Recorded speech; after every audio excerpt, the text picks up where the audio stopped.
نقشہ بنا شیشے سے پیمانہ بنا، ہم ہیں اس مٹی سے جس مٹی سے پروانہ بنا، ہم ہیں اس مٹی سے جس مٹی سے پروانہ بنا۔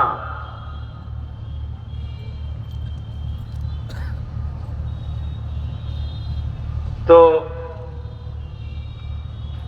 جب ہم پروانے ہیں تو کام تو ہمارا جل جانا ہے۔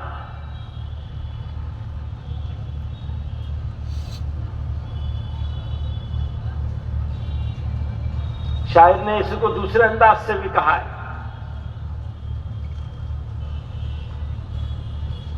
چلیے چھوڑ دیتے ہیں، لوگ کہیں گے شعر و شاعری میں لگ گئے۔ لیکن ایک بات یاد رکھیے گا، میں ابھی اصلاح معاشرہ کی تجویز سن رہا تھا،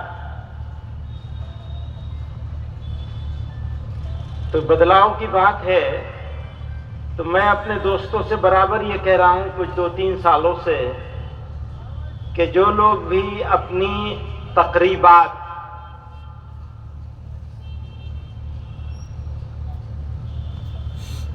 غیر اسلامی طریقوں سے،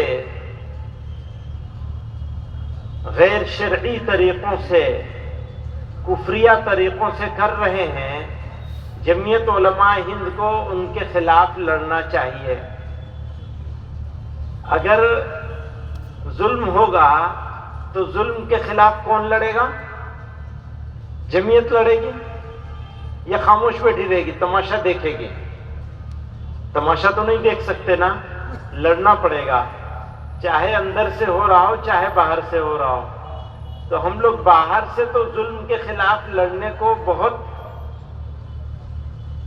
پسندیدگی سے دیکھتے ہیں، اور دیکھنا بھی چاہیے، لڑنا بھی چاہیے، لیکن جو ہمارے اپنے ہیں وہ لوگ جب ظلم کریں گے تو ہمیں ان کے خلاف بھی لڑنا چاہیے۔ تو میں یہ کہتا ہوں، جو آدمی اپنی تقریبات کو ناجائز طریقے سے، غیر شرعی طریقوں سے، غیر انسانی طریقوں سے کرے گا، ہمیں ہر ضلع میں ایک جماعت ایسی بنانی چاہیے جو کالے جھنڈے لے کر ان کے گھر کے سامنے دھرنا دے دے۔ ایسے لوگوں کے ہاں شریک ہونا تو دور کی بات ہے، ایسے لوگوں کے گھروں کے سامنے اور ایسے لوگوں کے جلسوں میں، میٹنگوں میں شریک ہونے والے اور شادیوں میں شریک ہونے والے لوگوں کے سامنے، مسجدوں کے سامنے، مدرسوں کے سامنے بھی ہمیں دھرنے دینے چاہیے بے شک کر لے لوگ کہ یہ دشمن ہے۔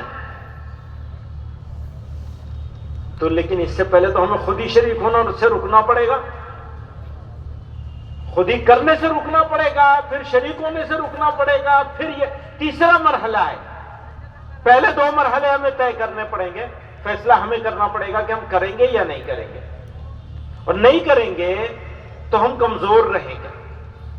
ہماری کمزوری اگر ہم نے ملت کی دور کرنی ہے تو ہمیں اپنے اندر طاقت پیدا کرنی پڑے گی، اور ہماری سب سے بڑی طاقت وہ ہے کہ ہم اپنے معاشرے کی، اپنے سماج کی اصلاح کریں، سماج کو سدھاریں، سماج کی کمیوں کو دور کریں، اور لڑنے کے لیے تیار ہوں ان سے جو مسلمان ہو کر کے ناجائز و حرام کام میں مبتلا ہے۔ بچوں کی تربیت بڑی ضروری چیز ہے۔